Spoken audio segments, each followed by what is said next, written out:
é Jesus vivo no meio de nós.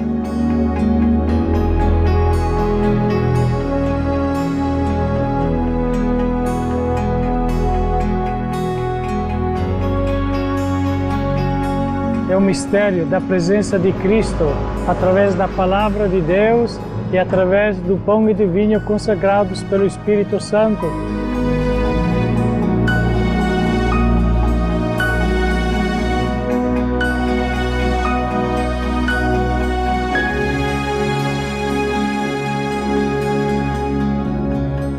A Eucaristia é como se eu dissesse para meu Deus: muito obrigado. Obrigado porque você se entregou por mim e obrigado porque eu fui salvo por você. Eucaristia é isso, é o muito obrigado dado a Deus.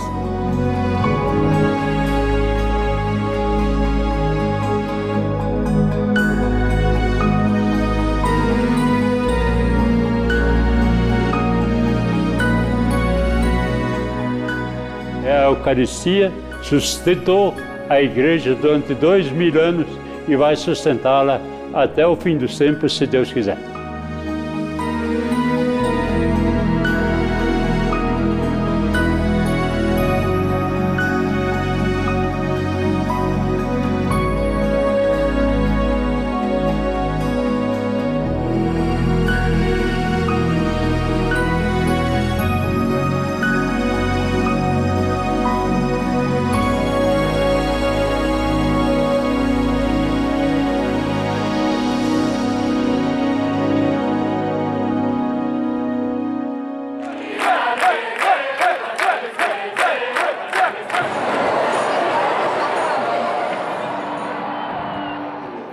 Nella celebrazione dell'Eucaristia è servire. Compiere un servizio a Dio e un servizio agli uomini. In remissione dei peccati, fate questo in memoria di me. Ali na Eucaristia, ali no altar, eu de novo celebro e vejo a cruz acontecer ali, vejo a salvação acontecer ali, repito a salvação, realizo a salvação, atualizo a salvação acontecendo. Não, a Eucaristia não é um teatro, não é uma representação, não é uma lembrança somente. Ela é a atualização daquele momento de salvação. E quando a gente pega o sacrifício de Jesus Cristo, né, em benefício aos homens, é para a nossa salvação, é para a nossa redenção. A missão de Jesus é redentora. E por que ela continua até hoje, né? Esse sacrifício continua sendo celebrado até hoje? Porque ele é memorial também. É repetir de novo, é trazer Jesus vivo de novo. Como a primeira vez ele instituiu a Eucaristia, hoje o sacerdote, ele faz um memorial daquele ato de Cristo.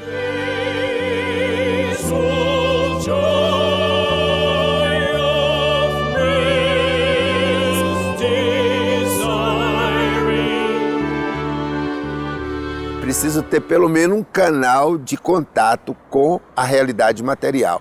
Então o sacramento sempre tem também um aspecto material para satisfazer essa exigência da nossa corporeidade.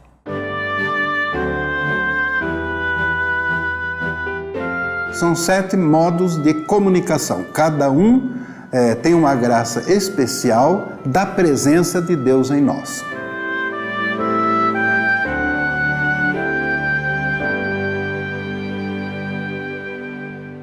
Quando a gente comunga o Cristo, é sinal que a gente entra em comunhão com Ele. Então a gente faz o que Ele faz. Defende a justiça, a verdade, a solidariedade, a paz, a união dos homens entre si. A Eucaristia tem um duplo sentido, de alimentar-se de Cristo e de comungar com todos os irmãos. Não pode haver uma verdadeira Eucaristia só com o corpo de Cristo, porque esse corpo abrange todo o corpo místico que são todos os cristãos. E assim, quando eu me alimento com fé, com Cristo, eu tenho a força para ser mais humano, mais caridoso, mais bondoso, mais paciente, mais honesto, capaz de seguir a Jesus que disse: quer me seguir? Renuncie a tudo, tome a sua cruz e me siga. Então, carregar a cruz precisa ter força, e esta força vem da Eucaristia.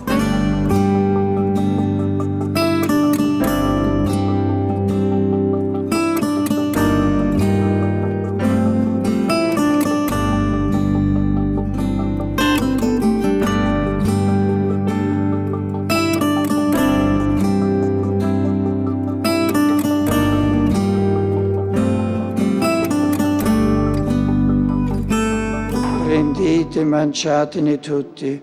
Questo è il mio corpo, offerto in sacrificio per voi. A maioria das experiências religiosas, crenças, ritos, credos e experiências mesmo de várias igrejas tem a experiência do alimento, com ritos diferentes, que não seja o rito eucarístico, todas realmente buscam alimentar-se. A alimentação como um meio para um fim maior. Alimentação não para encher a barriga. Alimentação para consolidar a aliança entre Deus e o homem, digerindo as palavras sagradas da nossa tradição. Nossa Eucaristia, ela tem a sua raiz lá no Antigo Testamento. Quando os hebreus saíram do Egito, eles tiveram uma ceia de despedida. E nesta ceia, alguns alimentos colocados sobre a mesa passaram a adquirir um símbolo, uma linguagem. Era a marca de uma despedida, chamada libertação. Saímos de uma situação de escravidão e vamos em busca da liberdade. Então, Jesus pede a alguns de seus apóstolos para preparar um local para celebrar a ceia. Afinal, estava próximo da festa da Páscoa e, como judeu, tinha que se organizar para celebrar direitinho. Durante aquela ceia, então, em determinado momento, ele pega o pão e diz para todo mundo: a partir de hoje, isto aqui é meu corpo, tomem, comam. Partiu, foi distribuído. Depois pegou do cálice: a partir de hoje, isto é meu sangue, tomam e bebam. Este é o sangue, cálice com este sangue, da nova e eterna aliança. Jesus se torna presente, realmente, um pouco de pão e um pouco de vinho. Claro, isso para os apóstolos foi um momento sublime na vida, mas um grande ponto de interrogação.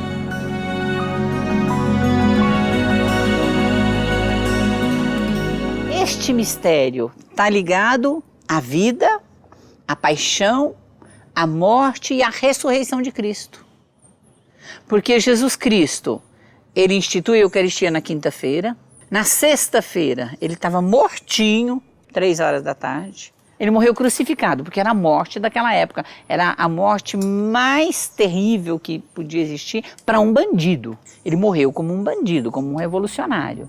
Mas porque ele ressuscitou, está aí o mistério. E depois que Jesus morreu, foi sepultado, ressuscitado e glorificado, alguns ficaram desanimados. Outros ficaram aguardando: se o Senhor quer alguma coisa conosco, vai nos orientar. Então vem a Ascensão e vem o grande dia de Pentecostes. A presença do Espírito Santo em Pentecostes, que muitas vezes os cristãos não dão tanta importância, é ali que acontece de fato o nascimento da igreja. A força do Espírito Santo que faz a igreja, os discípulos, os apóstolos tomarem consciência.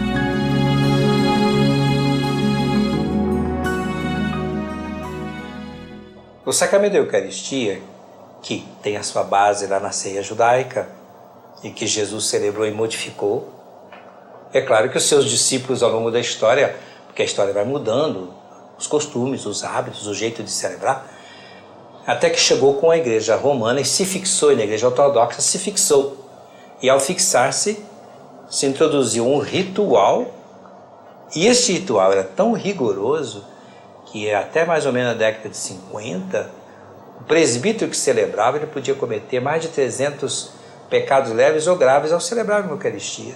Houve um zelo tão grande na maneira de compreender a presença do Senhor no sacramento da Eucaristia que o tornou distante de nós. E para você ter a chance de ele estar presente, então você devia viver um estilo de vida sem pecado, sem nada, e confissão, e jejum para poder participar. Jesus se encarnou para quê? Para estar próximo. Ele é a imagem visível do Deus invisível, diz São Paulo na sua carta. Nós o afastamos demais. Ele foi se tornando um pouco difícil para os fiéis compreenderem que era o Eucaristia. Foi um momento que a igreja pensou e falou: não, nós estamos legalistas demais e temos que ter mais espírito. Foi um momento que nós tiramos várias regrinhas. O Papa Pio X, em 1905, introduz uma novidade. A Eucaristia, que é só para adulto. Por que só para adulto? A jovem, raramente, adolescente, podem comungar a partir do uso da razão. Na época, concluiu-se o uso da razão aos 7 aninhos. Pouco a pouco foi abrindo, até o Concílio Vaticano II. Promulgado pelo Papa João XXIII, eu estava lá em Roma estudando, o Concílio Vaticano II quis trazer uma igreja para falar com o mundo atual, com a linguagem atual, sem complicar todo o depósito da fé passada, não sacrificar nada, mas falar com o povo com a linguagem de hoje. A vós, Deus Pai Todo-Poderoso, na unidade do Espírito Santo, toda honra e toda glória, agora e para sempre. Amém. A Eucaristia é o sacramento do amor. Nos traz a própria presença do amor maior, que é o Senhor Jesus. Então hoje nós estamos numa vivência da Eucaristia muito mais acessível às fiéis. A igreja precisa do rito. Então, se todo dia a igreja repete: tomai, comei, tomai e bebei, isto é meu corpo, tem um momento que nós vamos entender e entendemos realmente o que é trazer Deus, né, para todos os tecidos do corpo e da alma. Accipitet manducate ex hoc omnes, hoc est enim corpus meum, quod pro vobis traditur.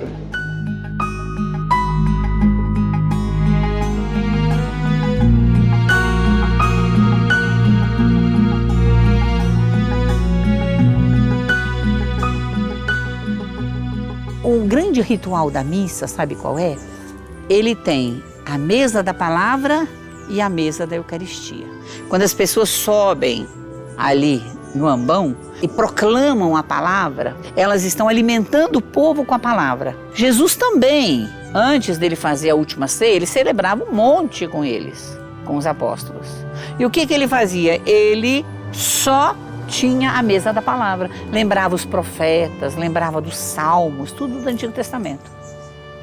E depois que Jesus morre, o que eles fazem? Eles pegam exatamente as palavras de Cristo, proclamam hoje. Primeira leitura na missa é sempre Antigo Testamento. Segunda leitura é sempre Novo Testamento. Uma carta de São Paulo, ou de João, ou de São Pedro, né? E a terceira leitura é o Evangelho. E no meio, entre a primeira leitura e a segunda, existe o salmo de resposta, o salmo responsorial.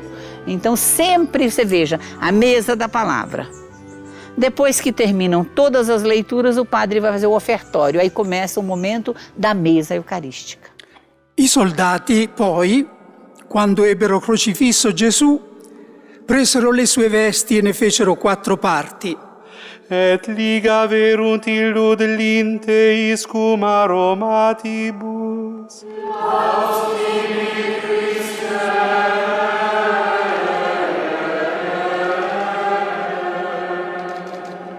Nós continuamos naquele momento da liturgia eucarística, onde vamos repetir o momento da última ceia. Aí sim, iremos rezar, iremos pedir que o Espírito Santo esteja ali. Esse é o grande momento que a liturgia chama de epíclise. O padre invoca o Espírito Santo sobre as ofertas, pão e vinho. E pela força do Espírito Santo, pão e vinho são transformados no corpo e sangue de Jesus. Até que depois, aí sim, nós fazemos o grande momento de oferta. Quando nós dizemos por Cristo, com Cristo, nós estamos oferecendo ali, não mais pão e vinho, estamos oferecendo Jesus. Aí sim nós podemos oferecer para Deus. Por enquanto não. Enquanto o pão e vinho não foi transformado em corpo e sangue de Cristo, não podemos oferecer isso para Deus. Onde já se viu você oferecer para Deus pão e vinho? Você oferece seu Filho, Jesus. E ali, Jesus ali no altar é oferecido solenemente para Deus, por Cristo, com Cristo e em Cristo. A partir daquele momento, a gente entra no rito, na liturgia, no rito da comunhão. Porque somos chamados a entrar em comunhão com o Senhor. somos chamados, convocados a essa comunhão. Rezamos o Pai Nosso, já preparando o nosso coração, porque o nosso coração já está ardendo, porque logo vamos receber Jesus. E todos nós caminhamos para a mesa, nesse rito da comunhão. O pão que eu como não é pão, é o corpo de Jesus. O vinho que eu bebo não é vinho, é o sangue de Jesus. É o mesmo corpo e sangue que meu irmão come e bebe. E se está com ele, está comigo, nós somos uma coisa só. Vivemos em comunhão.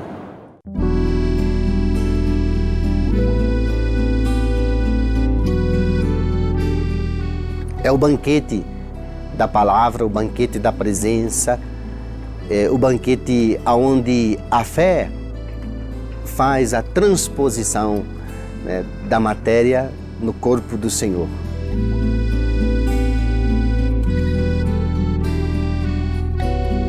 A transubstanciação, um termo que Santo Tomás de Aquino usou. São Tomás pega a filosofia de Aristóteles e ele consegue perceber que nesse milagre que acontece, mudam-se a substância e não muda o acidente. Naquele momento que o padre diz, isto é o meu corpo, isto é o meu sangue, acontece o milagre da transubstanciação. Como não vemos? Não vemos, porque nós não enxergamos substância. Enxergamos o acidente, a substância não enxergamos, mas a substância muda. A substância que era de pão e de vinho se torna agora a substância que é Jesus. Eu me alimento diariamente da Eucaristia, porque sinto que é Deus, porque sinto que é alimento e porque eu sinto que eu preciso, sou muito fraco, né? E a Eucaristia, de maneira alguma, é para os grandes santos, ela é para nós, pecadores, né? Para nos santificar a cada dia. Então, a Eucaristia também como fonte de salvação e a Eucaristia como fonte de perdão. A Eucaristia que perdoa pecados, né? A Eucaristia não só que transforma, mas que me perdoa e que me ajuda, que me impulsiona, que me capacita a viver o Evangelho, a ser um verdadeiro discípulo de Jesus.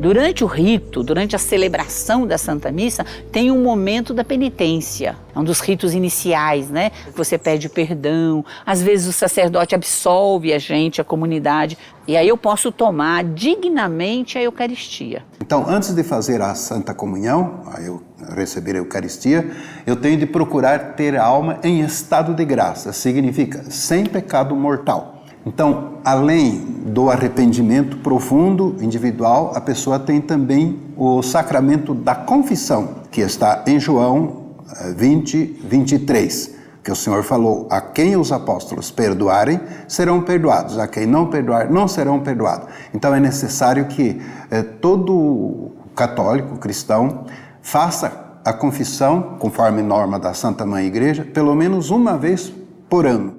Para eu entrar em comunhão com a igreja, com os meus irmãos, recebendo a Eucaristia, eu devo pensar, eu devo agir, eu devo proceder de acordo com aquilo que a igreja me pede, de acordo com aquilo que a proposta de Jesus foi feita para mim. Isso vale em tantos campos da vida cristã. Quando a palavra de Deus diz que, por exemplo, o homem não separe o que Deus uniu, como no caso do casamento, seria muito fácil para a igreja dizer, mas vamos dar um jeitinho, assim recuperamos todos os casais de segunda união. Mas nós temos que responder a uma palavra que tem exigências realmente de grande generosidade, de grande fidelidade. Esta fidelidade é obediência. A obediência da igreja é obediência ao Evangelho.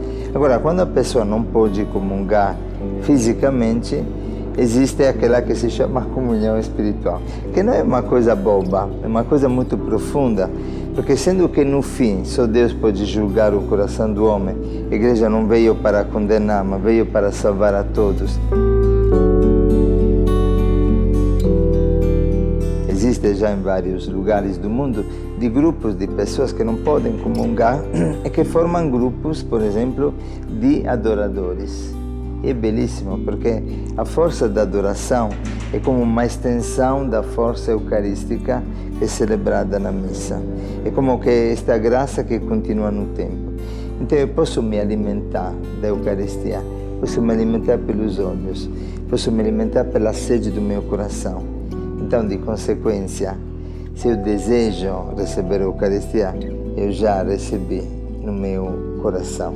E claramente pelo desejo também a Eucaristia vai me purificar e sem dúvida aos poucos vai remover aqueles obstáculos que me impedem hoje de comungar também fisicamente. Mas a igreja não quer excluir ninguém do banquete. Existe no rito, no cânon da igreja, e existe uma fala de São Paulo, cuidado para que vocês não comunguem a sua própria condenação. Eu acho isso terrível. Como que eu posso comungar a minha própria condenação?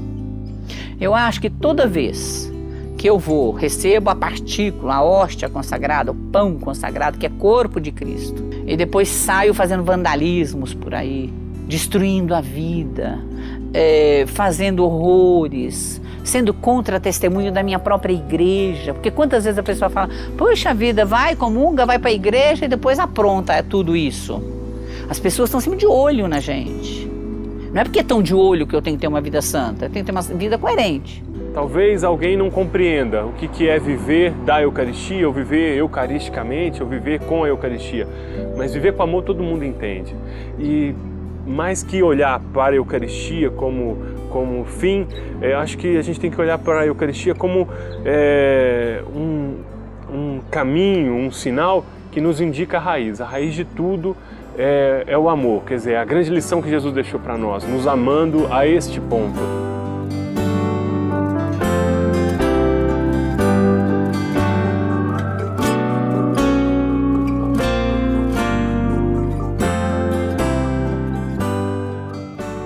A celebração da Eucaristia ou missa é a mesma coisa. Agora, tem uma diferença. Tem celebração eucarística e celebração da palavra. Né? Celebração eucarística ou a missa, só um padre pode fazer, só um ministro ordinário, aquele que foi ordenado, né? Ele pode fazer, e aí durante essa celebração ele consagra o corpo de Cristo e o sangue de Cristo e guarda, reserva algumas partículas para que as ministras da Eucaristia ou ministros levem para os doentes, que a gente chama de viático. Esse costume do sacrário dentro da igreja nasce justamente numa época que não era celebrada a missa toda hora. Era celebrada a missa uma vez por semana. Era celebrada a missa, era mais difícil. Hoje nós celebramos todos os dias, mas houve um tempo na história e no início do cristianismo que a missa era celebrada uma vez por semana, só no domingo. Só no domingo. Ora, a missa era celebrada uma vez por semana, só no domingo, e muitas pessoas não podiam participar dessa missa. Por quê? Porque estavam doentes, cuidavam de doente, porque estavam num compromisso que não podia ser adiado. Então, a igreja cria essa possibilidade de que a reserva eucarística fique ali para que seja depois dada em comunhão para essas pessoas. Houve uma época que a igreja permitia que os fiéis tivessem acesso ao cálice, e havia até missas em que cada um tinha seu pequeno cálice, ou eram vários cálices, você ia lá e tomava, ou havia canudinho, ou havia uma colherinha em que o presbítero, com muito cuidado, colocava na língua da pessoa. Igrejas orientais ainda fazem isso, e muitas das nossas igrejas está autorizado. O presbítero faz a ignição, ou seja, mergulha e coloca na boca da pessoa, ou entrega a hóstia, a pessoa mergulha. Mas houve sempre uma questão onteológica: como é que fica a higiene? Se você passa o cálice na boca de todo mundo, como é que fica? Na mesa eram 12 pessoas com Jesus, cada um recebeu do cálice, o mesmo cálice, sem problema. Mas você vê 300, 500 mil pessoas, como é que fica? Depois, além disso, existe essa possibilidade de derramar o que sobra, o que fazer. A igreja dá a espécie só do pão, mas Jesus está tudo inteiro. Quando na espécie que era pão, como na espécie que era vinho, ele está tudo inteiro. Se você vai comungar, por exemplo, não tem mais, acabaram as hóstias consagradas, não tem mais hóstias, mas tem vinho ainda. Quem não comungou? Aqui, vem aqui, o padre pode dar uma gotinha de de vinho transubstanciado, que é o sangue de Cristo, verdadeira comunhão, corpo, sangue, alma e divindade. Existem muitas maneiras, é uma questão de criatividade. A igreja é muito rigorosa nas normas. Por exemplo, por via autorização, em muitas igrejas é possível você entregar a partícula na mão e o fiel depois coloca na boca. Outras igrejas o bispo diz, não pode não, tem que ser na boca. Mas qual é a diferença da boca e da mão? Muitas vezes a nossa boca é mais suja do que a mão. Então o problema não é bem isso. É uma questão de higiene, é uma questão de cuidado, pode ser. Agora, uma coisa prudente, muitas igrejas exigem.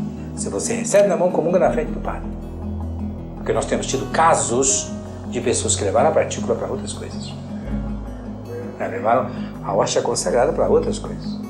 Então aí sim existe um cuidado, um zelo para que não seja profanado, como dizendo, o uso indevido da Sagrada Comunhão.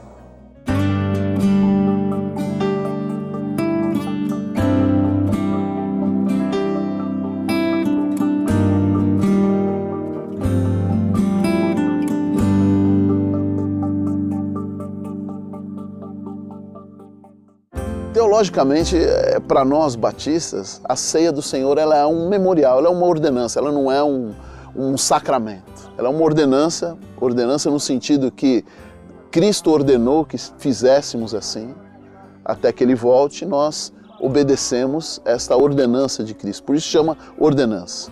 Eu vou dizer assim a minha opinião pessoal, eu não posso dizer por outro colega, pastor batista, ou por outro irmão batista, né? Eu acho que a experiência da ceia do Senhor, não só no meio batista, mas no meio protestante como um todo, ela ficou um pouco esvaziada, né, ao decorrer dos séculos, né? Eu acho que isso talvez seja fruto até da experiência da Reforma, de a gente tentar fugir do mundo romano. A gente se distanciou tanto que isso afetou até a experiência da ceia.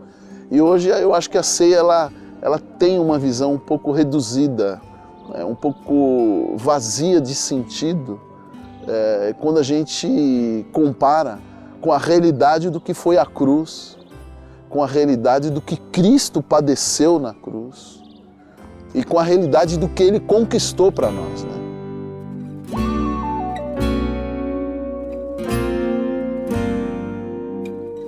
Nós temos uma origem comum. Não se poderia dizer que no passado distante existia uma igreja católica romana ou uma igreja ortodoxa. Nem se pensava nos protestantes, porque isso foi bem depois, só na igreja católica romana. Por questões políticas, culturais, uma série de mal-entendidos, por dificuldade de contato e de comunicação mais fácil, mais rápida, por tudo isso é que se chegou a um ápice nessas dificuldades de comunicação em 1054, quando tudo isso resultou numa excomunhão recíproca, numa separação. Então é por isso que hoje em dia, no Oriente, nós temos uma divisão, ou seja, você tem as comunidades cristãs ortodoxas, né, que são aqueles cristãos orientais que fazem parte da Igreja Ortodoxa e que não têm comunhão com o Papa, não têm comunhão com o Vaticano, ou seja, tem a sua vida própria, a sua autonomia. E existem as comunidades cristãs orientais que têm comunhão com o Papa, que são chamados de católicos orientais, ou católicos de rito oriental. A nossa liturgia ela é centralizada toda na Eucaristia, a celebração da Santa Missa, que não teria sentido, seria um simples culto sem a celebração da Eucaristia. Então a missa é a celebração da Eucaristia. E dos 7 sacramentos, este é o sacramento central, porque a Igreja converge para a Eucaristia. O sacramento, o sacrifício da Eucaristia é o mesmo, mas a maneira de celebrar, a espiritualidade colocada atrás é um pouco diferente, porque nós usamos também símbolos diferentes. A partir do pão, nós usamos o pão comum, que a gente come no final, durante o sacrifício, o pão comum, dado ao mundo sempre aos fiéis, sobre os duas espécies do pão e vinho junto, colocado junto. Então, na tradição oriental, os sacramentos de iniciação cristã geralmente são dados juntos. Então, a criança, o bebê, ele é batizado, crismado e já comunga tudo no mesmo dia, no mesmo rito. E eu vejo isso na vida deles. Com certeza eles não entendem o que está acontecendo, né? Eles não conseguem compreender a complexidade do próprio rito, devido à idade, evidente. Mas você vê a mística que está ali, você vê o respeito. Apesar deles não entenderem nada daquilo ali, a gente vê que realmente a Eucaristia é mistério. A igreja tem o chamado sacramento da iniciação cristã. 3. A ordem é a sequência, a ordem é a seguinte: primeiro o batismo, segundo a confirmação e terceiro a Eucaristia. Com o tempo nós mudamos. Batismo, Eucaristia, confirmação. O que significa iniciação? É um processo que vai fazendo você entrar lentamente dentro daquilo que nós chamamos o segredo de Deus. Presente, empacotadinho, bonito de Deus. Que a linguagem mais séria, teológica da igreja é mistério, tá? Só que não é mistério como o povo entende, não, algo que ninguém entende, que é incompreensível. Não. Mistério é algo que está escondido, que você vai mostrando devagarinho, ou com um véu que você vai tirando aos poucos. E esse tirar aos poucos significa um processo para chegar até lá. Agora eu preciso do dom da fé, que é a gratuidade de Deus. E eu preciso cuidar desta fé. Porque este grande mistério, esse grande segredo, esse grande presente de Deus vem embalado no negócio mais humilde e simples do mundo. Que é um pedacinho de pão que às vezes nem sequer você pode dizer, mas isso é pão? É uma hóstia pequenininha. E aquele pouquinho de vinho que às vezes eu não posso nem ter acesso.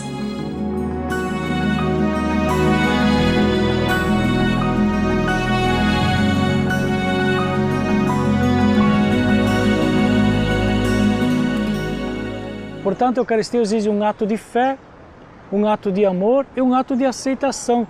Quase como diz São João da Cruz, a fé ela é se jogar na escuridão, mas sabendo que na escuridão tem alguém que te pega, você não vê, você não sente, mas ele está lá para te segurar. A própria Eucaristia como sacramento, quer dizer, como alimento, como corpo de Cristo, sem dúvida nenhuma, do ponto de vista espiritual, ela aumenta, impulsiona a nossa fé. Quando às vezes você está assim, fraquejando na fé, às vezes as pessoas fazem até uma experiência sensorial da Eucaristia e logo você tem a fé animada, né? Os milagres eucarísticos, Lanciano e tantos outros que estão por aí, eles também servem para aumentar a fé. Então, nesse sentido, a Eucaristia é esse remédio que espiritualmente nos aumenta o dom da fé.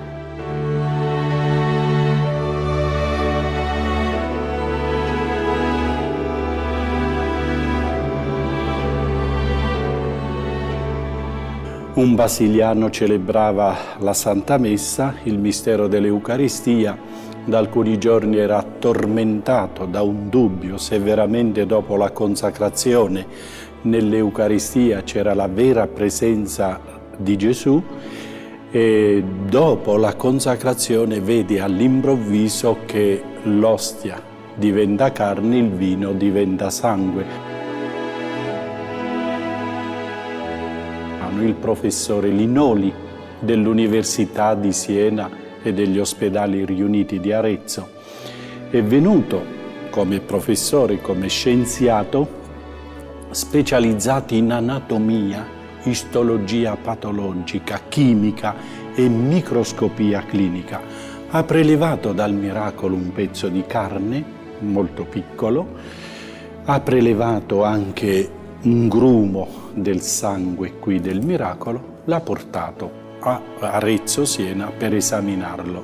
Dopo 4 mesi di analisi ha dato la risposta e ha detto è vera carne, è vero sangue. Nel 1976 la Commissione Organizzazione Mondiale della Sanità e la Commissione Sanitaria dell'ONU 1976 hanno pubblicato a Ginevra e a New York la notizia che il professor Linoli ha fatto una ricerca vera e scientifica, perciò attendibile, dopo 500 esami e 15 mesi di analisi. Quindi dopo 1300 anni, nonostante tutti questi condizionamenti del tempo e delle situazioni storiche e biologiche, questo miracolo permane ancora. Quindi è un miracolo che continua ogni giorno nella storia della Chiesa. È il più grande della Chiesa cattolica perché? Perché intanto c'è una ricognizione scientifica e perché vediamo la carne, vediamo il sangue. È difficile trovare in un miracolo eucaristico carne e sangue insieme. Di miracoli ce ne sono 132 in tutto il mondo, 17 in Italia, ma questo è il più completo.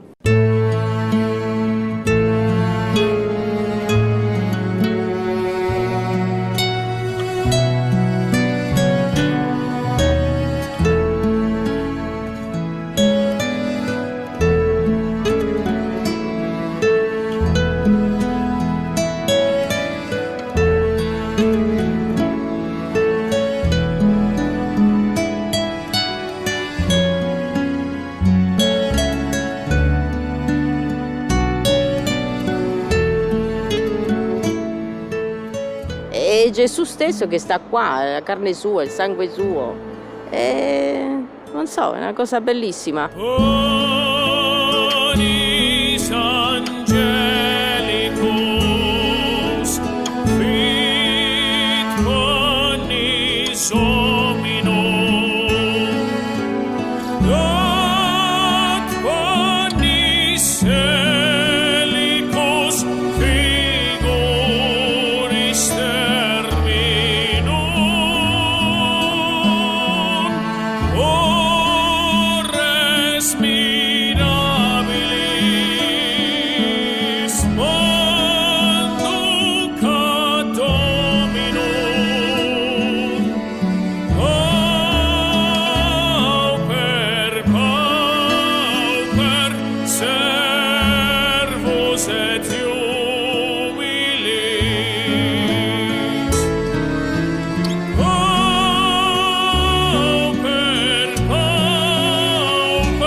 Pão que é dos anjos, o pão que vem de Deus, faz maravilhas em mim.